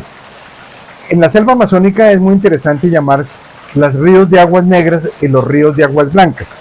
Los ríos de aguas negras, curiosamente, si yo las cojo con la mano, son totalmente transparentes. Lo que pasa es que los taninos de todas las hojas que caen, de las raíces que se descomponen, forman una coloración oscura, pero realmente es un agua totalmente transparente. Curiosamente, los ríos de aguas blancas son blancas porque bajan con mucho sedimento, fundamentalmente a base de cuarzos, y hace que por la diferencia de densidad no se junten, que es lo que muestra esta fotografía de la unión del río Guaviare con el río Inírida. Y aparte de eso, cuando entran en el Orinoco, en la estrella fluvial, tienen que recorrer un buen tramo para que realmente se une. Entonces, lo que quiero mostrar con estas fotografías es que el río Murque es un museo de aguas blancas, el otro es de aguas negras, y es la comparación que se hace con las fotografías del Inírida y el Guaviare. Bueno, esta es la Esmeralda Emilia. Hay un error, pero es un error de documentación, que dice 858 quilates, realmente tiene como 7000 quilates, según lo que leí ayer. Y la concha fosilizada de caracoles marinos, con el tiempo se transformó. El documento dice que es esmeralda, pero realmente, a mi manera de ver, y no sé de eso, no es que sea esmeralda, sino que coge el color verdoso de la esmeralda. Pero, independiente de la riqueza, de la parte geológica, pues es algo muy interesante de tener en cuenta. Así, ya cámbialo, yo eso no.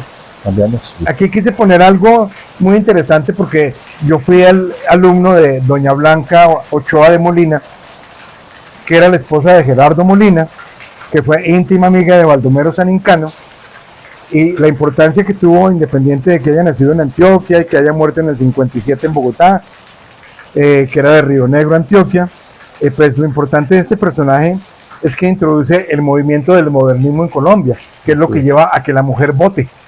Y yo recuerdo que a mí me tocó hacer una presentación de doña Blanca Ochoa de Molina, y pues ella fue una de las mujeres que con Edith Jiménez y con otra serie de mujeres de la época, en un movimiento feminista, pero no de feminismo por sexo, sino más bien ni feminismo por género, sino feminismo como personas, lograron las primeras votaciones en Colombia, y pues creo que fue una cosa muy importante porque se logró que la mujer pudiera votar en Colombia, y eso fue gracias al movimiento modernista de Baldomero Sanincano y por su lucha en la búsqueda de las mujeres, que pienso que eso fue importante. Además que esto fue parte de un discurso que hizo pronunciado por el ensayista en la emisora cultural HJCK, que es la emisora de la Radio Nacional, si no estoy mal, sobre las mujeres y la importancia política, social y económica que tuvo la mujer. ¿Cambia? Bueno, muy bien, ahí está entonces algo de la historia de Baldomero Sanincano, que en sus primeros años... Sí, y es importante porque Baldomero Sanincano tenía algo, tal vez por eso le dieron el nombre, bueno, uno sabe que el nombre de aquí es porque el personaje se casó con una señora de Gachalá, que es una señora piedradita. Dice, una niñez desvinculada de la educación está naturalmente desvinculada de la patria. Entonces por eso es que es muy importante que la educación tenga que ver con la tierra donde está, que tenga que ver con la pertenencia, que tenga que ver con la identidad, que tenga que ver con su historia, que tenga que ver con su patrimonio cultural. De la vida y los libros, decía Baldomero Sanincano, aprendí a conocer los tiempos y las cosas de los libros, y ellos me han librado de muchos escollos en esta senda llena de recodos e inconclusa, como las carreteras de Colombia, que se llama vida. Así realmente lo que muestra es que todas las carreteras están inconclusas, hasta la Ruta del Sol, que era lo máximo de las carreteras, nunca se terminó. ¿Cambias? Y bueno, aquí están unos agradecimientos que quería dar aquí a Travesías, mostrando Gachalá, unas fotos que encontré en internet de ellos, historia, alojamiento, travesías, trekking, senderismo, paseos en lancha, pero que gracias a ellos yo estoy aquí echando un cuento que espero no los aburra, que espero tomen lo positivo de la charla sobre la región de Gachalá y sobre el patrimonio cultural de la región. Bueno, muy bien, ahí está parte de esa historia. Recordamos también un poco todo lo que nos acontece, que hoy recordamos de este Gachalá, que tiene mucho que contar, mucho que decir. Aquí también queremos agradecer de una manera muy, muy especial nuevamente a Travesías Gachalá por la invitación, por darnos la oportunidad también de compartir con el público, con los amigos, este momento especial. Y quiero aprovechar, profe, para invitarlo, porque sé que en otro momento Me gustaría mucho poder tener también un espacio ya a nivel de la radio con usted, con nuestra página, para conversar de otros temas que son de interés en la región, aspectos interesantes de la cultura de nuestra región, porque hay mucho que decir, hay mucho que hablar.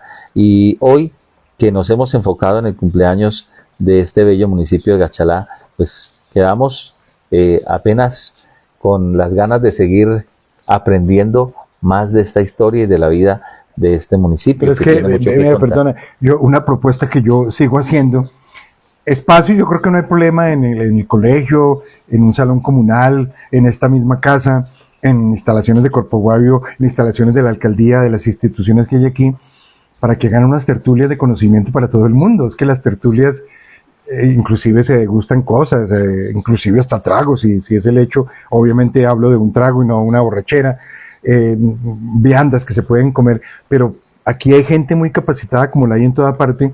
Hay especialistas en biología, en botánica, en ingeniería, inclusive los médicos del puesto de salud. ¿Por qué no hacer unas conferencias públicas sobre las enfermedades, sobre las epidemias?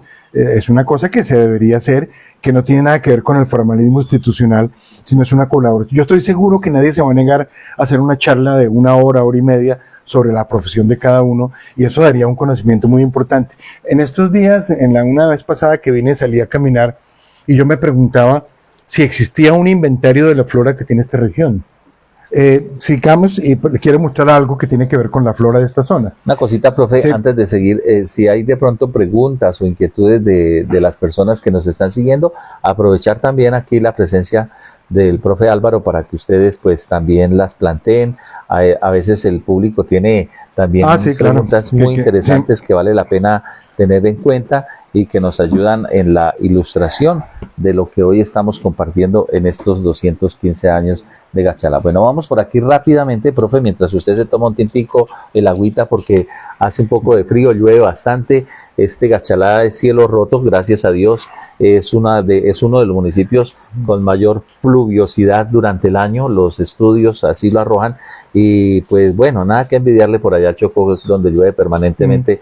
No nos quedamos atrás en esta región, por eso Gachalá y esta zona tiene una riqueza no solo en su paisaje, sino también en el agua, que sin duda en el futuro nos va a traer también un compromiso serio de seguir cuidando este precioso líquido. Así que, bueno, por aquí con cuidadito para no despegarnos, agradecemos a don Daniel Ramiro, que nos deja aquí su mensaje, nos habla pues tiene ahí su comentario, don Manuel Alonso, a ver, los caracoles de Esmeralda en la mina de Matecaña, nos dice él por acá. Don Fabián Liñán, profesor Botiva, muchas gracias por una vida en defensa de la historia, el patrimonio y la identidad cultural de las regiones del país. Maravillosa presentación. Usted y su investigación también son un gran patrimonio para este país. Entonces, un saludo que le brindan a usted a través de las redes sociales. Queridos amigos, los que están ahí conectados, los invito, si tienen preguntas, déjenlas, con mucho gusto aquí las leemos y compartimos con ustedes también este conocimiento. También para nosotros es un motivo de alegría tener aquí en vivo y en directo a este gran personaje, a este profesor, gran profesional, que hoy nos trae todo este tema del patrimonio cultural. Y sigamos hablando de lo que es el patrimonio cultural en el siglo XVIII. No, es que trae estas dos diapositivas simplemente para hacer una mención. El patrimonio cultural no es una cosa que me la inventé. El patrimonio cultural es algo que aparece en el siglo XVIII, con el surgimiento de la Ilustración en Francia y la creación de la conciencia de un pasado y la historia como un proceso diacrónico. Porque el problema es que si uno baja una línea y la coge hacia el horizonte, tenemos el espacio y tenemos el tiempo. Y el patrimonio es una cosa, el patrimonio cultural está en todo lo horizontal y está en la parte vertical a través del tiempo. Ahora, la fotografía que sigue, simplemente quiero mencionar que Rousseau y Herder fueron unos filósofos muy importantes, pero aquí habría que hablar de filosofía, de la historia de la ciencia, de cómo Rousseau fue el que hizo el contrato social. O sea, quiero mostrar simplemente que hablar del patrimonio cultural tiene que ver con una época y un espacio que fueron muy importantes y que es una cosa muy vieja, que tiene que ver con el historicismo, que tiene que ver con las sociedades y fundamentalmente con la Ilustración. ¿Cambia? Ahora, aquí yo quiero mostrarles una cosa, y que esto es una frase que de tanto que escribí, puse mi nombre porque me la creé escribiendo esta conferencia. Si una sociedad no usa su patrimonio como parte de su naturaleza y su cultura, de su ambiente, si no lo recupera, si no lo integra a sus formas de vida, si no lo vuelve algo cotidiano y próximo, si no lo reivindica como un derecho, es porque no lo necesita, por lo que el patrimonio cultural no tiene futuro. Eso es lo que escribí, pero entonces yo hago una pregunta, ¿pero la gente podría vivir sin la cultura? Imposible, porque todo lo que hace el hombre es la cultura. Cuando yo voy a un médico, el médico es cultura. Cuando yo utilizo una carretera, la carretera es cultura. Que en la diferenciación que se hace aquí de la cultura y la medicina y la ingeniería se ven como cosas aparte. De las cosas más absurdas es que en los municipios de todo el país hay una oficina de cultura, hay un puesto de salud, pero eso es una cosa que tiene una estrecha relación, porque todo, ¿qué es cultura? Es todo lo que hace el hombre. Cultura viene de cultivo. Cuando yo siembro papa, estoy cultivando papa, cuando tengo truchas, estoy cultivando truchas, pero la cultura es una cosa muy importante para poder entender que la cultura está ligada estrictamente con la naturaleza, y eso es muy importante para que la gente pueda vivir. Entonces, la gente no puede vivir sin la cultura. Sí, señor. Aquí, profe, una pregunta Sí. le hacen acá. ¿Tiene usted una página oficial, un canal donde de pronto se va a No. participar de algún tipo de No, tertulia? no tengo, pero yo, si me invitan, yo voy. Pero la va a tener porque, como decíamos hace un ratico, muy seguramente lo vamos a tener en otros momentos en un espacio cultural a través de nuestras redes, de Travesías de la Emilia Estéreo. Pero yo les para decía, conversar mire, de yo esos hablé temas. con dos amigos que estamos ligados, y en la región del Guavio vive un personaje que trabajó 27 años con la gobernación de Cundinamarca, siempre fue como el segundo en la parte de turismo, y le pedí que si nos hacía una charla y me dijo que sí. Y tengo otro amigo que es muy amigo, que fue quien hizo todo el asunto del patrimonio cultural para el Ministerio de Cultura, cuya tesis fue laureada, estudió en la Universidad Javeriana, el Ministerio de Cultura le premió la tesis, y pues él también quiere venir a hacer una charla.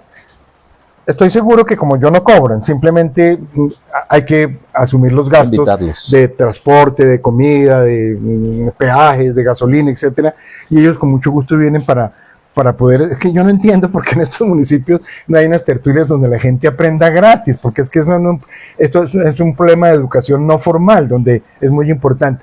Mira, aquí quiero referirme muy rápidamente a qué es el patrimonio cultural para la nación, ¿no? Son los bienes materiales, son la expresión de la nacionalidad colombiana, la lengua castellana, las comunidades indígenas, los grupos negros, los creoles, la tradición de conocimientos, etcétera, etcétera. Siempre los paso rápido porque es lo jurídico, ¿no? Y pues lo jurídico siempre es lo represivo, ¿no? Para el Ministerio de Cultura, el patrimonio cultural es la expresión creativa de la existencia de un pueblo en el pasado remoto, en el pasado cercano y en el presente. El término patrimonio cultural ha cambiado durante las últimas décadas. Originalmente solo se refería a obras maestras, hoy se refiere a todo lo de la cultura. La otra parte es que la Procuraduría, y aquí no quiero leer nada, habla del espacio público, de los bienes de uso público, del patrimonio cultural arqueológico, de las playas, etcétera, pero la verdad no funciona. El patrimonio cultural no puede ser un altar de la memoria. Aquí quiero referirme a este pequeño documento. Aquí había un convenio que se llamaba el Convenio Andrés Bello, que eran 11 países, incluía España, y 10 países de América, que en Colombia, como cosa rara, por corrupción, España dijo, nos vamos de Colombia, se acabó el convenio Andrés Bello en Colombia, sigue existiendo en Panamá, en Venezuela, en Bolivia, en Argentina, en Chile, etcétera, pero de Colombia se fue por un desfalco que hubo, que fue tenaz. Pero cuando se dedicaban a ello, sacó un documento muy interesante que era Somos Patrimonio. Y ahí, ¿qué es lo que se dice fundamentalmente? El patrimonio es un activo de la memoria, no puede ser un pasivo de la nostalgia. O sea, yo no puedo referirme al patrimonio cultural como algo que fue, como algo bonito, sino que es un activo de la memoria porque se sigue viviendo, se sigue dando. Todo el mundo tiene que ver con el patrimonio cultural. Y el patrimonio cultural implica algo que es la apropiación del patrimonio. Mira, aquí en Gachalá sé de alguien que tiene una colección de precolombinos. Fui y le dije, mire, señora, don, que inclusive no es donarlos, es entregarlos porque eso es patrimonio de la nación, son decomisables, y yo no vengo aquí a ningún conflicto, simplemente hagamos un museo, yo así como hablo con usted consigo otro espacio en algún lugar para hacer una exhibición de este material arqueológico, pero fue imposible, o sea, la gente no logró entender ese tipo de cosas. Y aquí hay otra cosa que es de mi autoría, que dice, la memoria histórica y cultural permite que los espacios del pasado adquieran sentido para quienes hoy vivimos. Conocer nuestro pasado es ligar nuestra existencia con el entorno en que vivimos. El lugar donde desarrollamos nuestra vida nos proporciona las bases de la identidad cultural, que debemos entenderse como lo que hemos heredado tanto de la naturaleza como de la sociedad, por lo tanto es nuestro patrimonio cultural. Entonces, Gachalá, Vasca, Guatavitas, Esquileu, Ubalá, todo el país tiene un patrimonio cultural. Pero no me voy a referir a lo que tiene San Agustín Tierra Adentro, porque aquí también hay patrimonio cultural. Y pues cuando aquí se habla de las orquídeas, la orquídea es natural, pero cuando la sacan es cultural, porque la llevan para exhibirla en alguna casa o en algún museo o en algún herbario o en alguna colección. Entonces yo creo que eso es muy importante de poder entender cuál es el cuento del patrimonio cultural. Mire, estas son unas fotos que yo tomé, desafortunadamente me tocó mucha luz, que se me hizo una cosa interesante del parque de Gachalá. El parque de Gachalá, valga la aclaración, yo he conocido 4 parques. El que conocí en los años que era de tierra, en los años 65, 69, cuando Proyecto Guavio exigieron hacer un parque, se les hizo un parque, no, cuando lo entregaron no les gustó, lo hicieron tumbar, luego hicieron un tercer parque, y creo que este es un parque que tiene 5 o 8 años de antigüedad, que se me hizo interesante porque lo que va en otros colores son los caminos que llevan a los centros poblados. De otra parte, los pequeños números que tiene hacen referencia a las veredas de la región, que son, tengo entendido que son 30 según un documento, pero según otro documento son 32, bueno, no importa, pero lo que sí es claro es que eso muestra algo de pertenencia con el municipio, algo del municipio, pero desafortunadamente no sé si la gente realmente haya entendido qué es lo que significa el piso del parque. Así como Tocancipá tiene una copa muisca en el parque, Tocancipá tiene un volante de uso muisca y el parque Luis Carlos Galán en Cajicá tiene un volante de uso en el piso. La gente normalmente no lo entiende. Esta es una foto de la alcaldía donde muestran unas figuras precolombinas, muestran unos indígenas, muestran el cultivo del maíz, que pienso que es importante porque esto es parte de la identidad, pero eso no se puede quedar solo en el papel, no se puede quedar solamente en lo que está pegado en la casa. Y aquí en esta foto sí quiero mostrarles algo que se me hace muy interesante. Todos deben conocer el parque, pero resulta que el eucalipto es originario de Australia, es el que muestra la flecha. La araucaria es originaria de Chile. El pomarroso que está en el parque es originario de Brasil. Y la pregunta es cómo se llama el árbol antiguo que se ve en primer plano. No sé si la gente no ha podido averiguar cómo se llama ese árbol.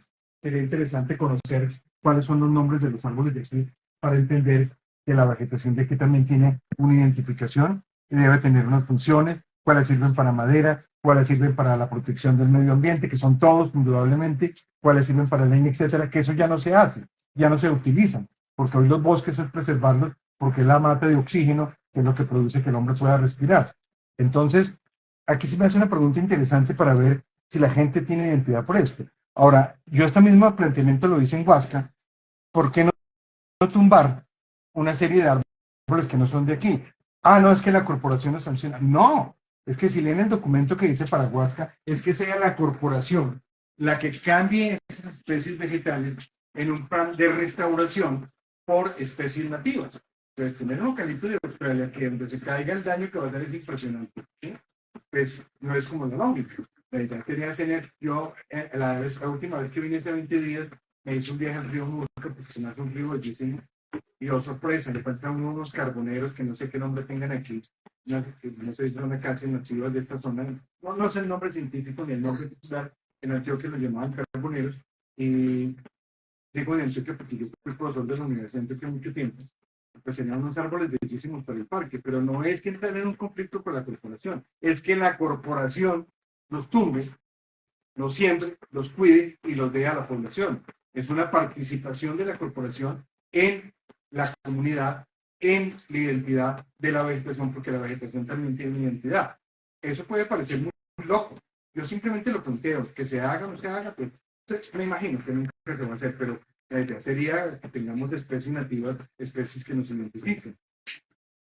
Miren esta palabra tan sencilla, reconocer. Es tan importante que se escribe igual al derecho o al revés. Si nosotros no reconocemos lo que tenemos en nuestro territorio, complicado. Podría darle muchos adjetivos, pero realmente reconocer de para adelante o reconocerlo para atrás es importante porque el significado lleva a que sepamos dónde estamos, sepamos qué pisamos, sepamos qué tenemos, sepamos cuáles son nuestras veredas, sepamos cuáles son nuestras rutas, sepamos cuáles son los ríos de la región. Entonces, lo primero que tenemos que hacer es reconocerlo.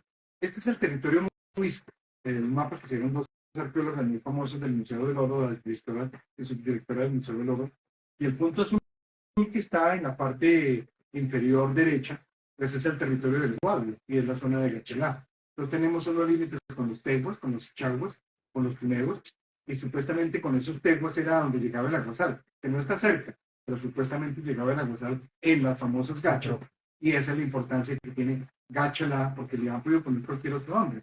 Pero cuando yo digo Gachelá, la es como sitio, y gacha es la vasija, y coincide con lo de Gachetá y coincide con la cantidad de gachas que hay en esta región, sencillamente es porque allí se transportaba el aguasal para una región muy grande.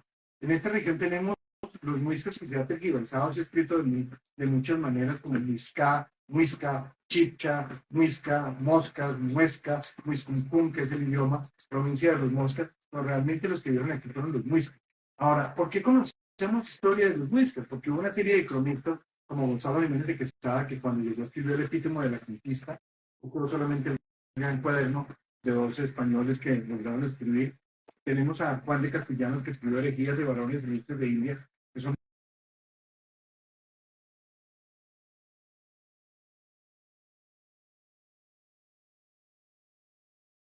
que es uno de los cronistas primeros que hubo en la región, que habla de los chavos, que habla del altiplano cundiboyacense.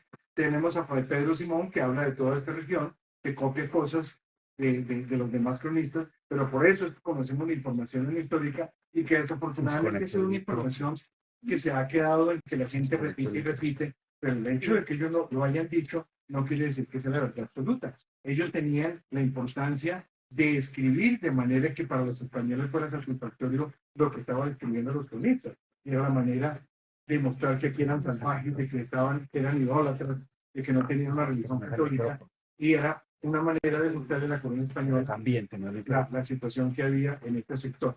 En esta fotografía lo que se muestra es la importancia que tiene Gachalá. Gachalá tiene un periodo precerámico, estamos hablando, si miramos, de más de 1000 metros, años de antigüedad. Así llegamos a 10.000 años de antigüedad. Cuando se me dio la solicitud, se desconectó en la zona de la región del Guadlo. Tenemos el periodo Herrera, que está en la época anterior a Cristo. Tenemos el Muisca temprano, tenemos el Muisca tardío y tenemos periodos coloniales. Si lo vemos en términos verticales, tenemos una estratigrafía que es todo lo contrario, 10.000, 3.000, 4.000, siglo X, siglo XV, siglo XVI y lo moderno. Sí, Sí, profe, vamos a hacer aquí una breve pausa mientras ajustamos para que esté más claro. A pesar de que no se ha desconectado el audio, el audio ambiente, pero quiero aprovechar rápidamente para agradecer a la gente que sigue conectada.